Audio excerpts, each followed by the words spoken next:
Ini amalmu, ini kumpulan dosa-dosamu, ini rapor merahmu, aku akan tunjukkan kepadamu. Tiba-tiba datang para malaikat menggotong buku dosa itu. Ala maddil basar, sejauh mata memandang. Ya Allah, sejauh mata memandang mereka digotong oleh para malaikat, buku dosa, semuanya dosa. Ar-Rahman 'allamal Qur'an, khalaqal insan, 'allamahul bayan. Bukankah aku sudah katakan, jangan ikut setan? Alam ahad ilaikum ya bani Adam, alla ta'budu syaitan. Itu musuh kalian. Innahu lakum aduwwum mubin. Ikuti aku, wa anibuduni. Ini jalan yang benar. Hada siratul mustaqim. Walaq adalla minkum jibillan katsira. Sudah banyak orang sesat sebelum kalian. Afalam takunu ta'qilun.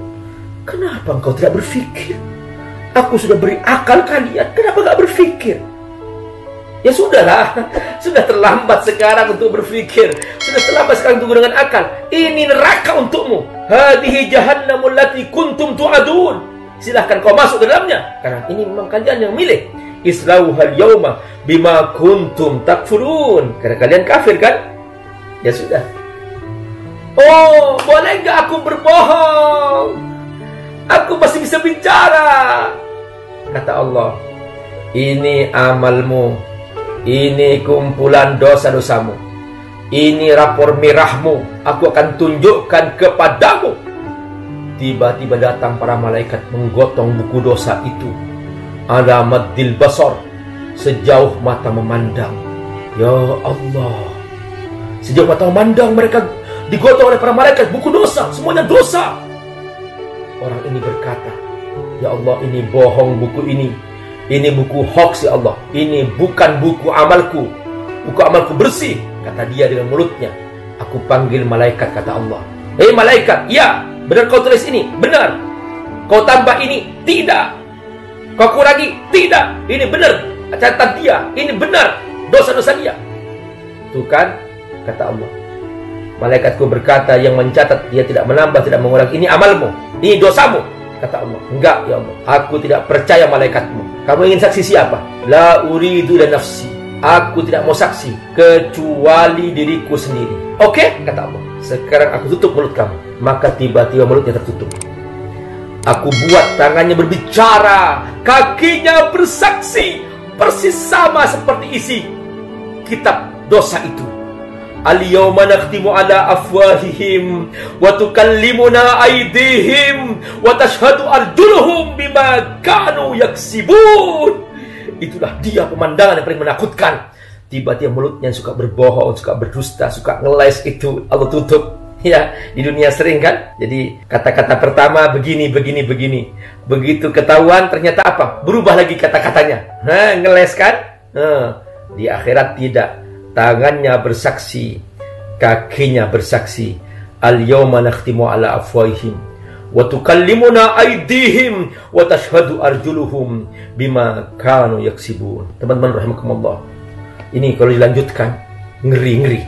Ya, ayo kita nanti sampai di sini dulu supaya tidak terlalu tegang, karena memang begitulah cara surah Yasin menggambarkan sebuah proses penghakiman yang maha adil di alam akhirat. Semoga Allah berkahi. Apakah ada fadilahnya Pak Ustaz, ada keutamanya Pak Ustaz membaca surah Yasin? Teman-teman rahimakumullah, buka tafsir Ibnu Katsir. Di pembukaan tafsir Ibnu Katsir, di situ akan disebutkan banyak riwayat, banyak hadis. Ibnu Katsir seorang ahli hadis ya. Maka baca di situ. Nah, di situ di antara hadisnya berbunyi iqra'uha ala mautakum. Bacakan surah Yasin ini kepada orang yang mau mati di antara kalian atau yang sudah mati di antara kalian. Ini makna mauta. Lalu Ibnu Katsir mengatakan, mengomentari hadis ini, la'allallah yukhaffifu anhul azab. Semoga dengan dibacakannya surah Yasin ini, Allah meringankan adabnya, Allah meringankan bebannya si mayit ini di alam kubur, di alam barzakh. Allah mengampun dosa-dosanya. Karena semua Quran berkah, dan karena ini menjadi populer, jadi Ibnu Katsir sendiri yang menyebutkan beberapa ayat itu. Ya, terlepas tentang perdebatan ya, teman-teman rahmatullah, perdebatan antara hadis dhaif, hadis hasan dan sebagainya, teman-teman jangan langsung nih, kita ini kadang-kadang yang mungkin ya masih awal-awal, misalnya kita baru belajar ilmu ya, begitu mendengar dhaif langsung seakan-akan hadis itu dicampakkan gitu. Teman-teman rahmatullah, jangan segera mengikuti seperti itu. Baca dulu ilmu hadis, ulumul hadis, baca dulu bagaimana perdebatan para ulama tentang masalah ulumul hadis, tentang derajat-derajat hadis itu. Jadi antara para ulama juga beristihad tentang satu hadis, misalnya kata si alim fulan yang terlalu mudah melemahkannya, ini dhaif gitu. Tapi si alim yang lain mengatakan ini hasan karena ada pendukung-pendukungnya dan seterusnya. Jadi itu juga istihad ya, seperti itu. Jadi makanya Ibnu Katsir sangat hati-hati ketika dia menyebutkan satu riwayat misalnya, sekalipun dia sebutkan ini dhaif misalnya dan sebagainya. Karena apa? Karena dalam konteks untuk mendorong seseorang beramal itu dibolehkan kita menggunakan hadis dhaif gitu. Jadi saya ini bicara ilmu ya, karena ilmu itu harus objektif, teman-teman rahmatullah. Karena kadang-kadang seringkali orang-orang itu mudah langsung menghakimi dhaif, buang, nggak begitu. Ilmu itu harus objektif. Para ulama sangat objektif menghargai ilmu. Jika ada dua pendapat, katakan dua pendapat. Nah sekarang seringkali dua pendapat langsung yang satu dilemahkan. Enggak, jangan begitu. Nah ini tidak objektif namanya. Katakan ini dua pendapat antara para ulama, ini khilafiyah antara para ulama, supaya kita bersikap adil dan terhadap ilmu. Suatu kezaliman ketika seseorang menghakimi sesuatu yang khilafiyah, langsung yang satu dibid'ahkan, yang satu ditolak, padahal itu khilafiyah, dua pendapat gitu ya. Nah termasuk juga dalam konteks hadis ya. Hadis juga ada yang mengatakan ini dhaif, tapi menurut ulama lain ini hasan, bahkan ini sahih dan seterusnya. Nah karena itu jangan segera menghakimi kita terhadap satu hadis yang karena seseorang mengatakan itu dhaif, lalu kemudian setelah itu kita langsung menolaknya. Enggak begitu. Nah karena kata-kata dhaif itu teman-teman rahmatullah, itu begini prosesnya. Ada yang karena perawinya itu setelah beda usia dia pelupa. Misalnya dari tahun sekian sampai tahun sekian dia masih muda, ingatannya masih kuat, hadisnya sahih. Di pas tahun sekian sampai tahun sekian, dia ada yang lupa gitu. Karena lupa satu hadis, akhirnya dihukumi oleh para ulama. Tahun sekian sampai tahun sekian dia sudah ada lupanya, berarti dia hadisnya dhaif. Karena itu, perhatikan. Di antara penyebab itu karena itu. Nah, jangan kemudian kita menolak. Itu ada dasarnya, tapi karena kualitas perawinya itu ada yang seperti itu, yang pelupa, maka kemudian hukumnya diturun-turun. Bukan kemudian dia tolak sama sekali. Kalau itu masih benar, isinya kontennya benar dan membawa motivasi amal, gitu kan? Para ulama ditarghib, itu targhib artinya motivasi amal, at-tarhib artinya memberikan ancaman. Kalau itu mendorong kita beramal, itu masih bisa digunakan. Seperti itu teman-teman rahmatullah. Nah, supaya kita menjadi orang nih, karena kita alhamdulillah sudah ngaji, ayo kita objektif menyikapi ilmu. Jika dua pendapat, katakan dua pendapat.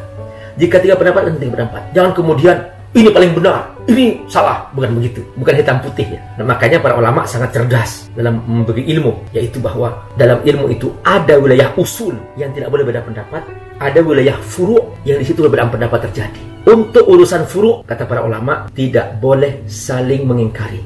Nggak perlu kita mengatakan ini paling sahih, nggak perlu.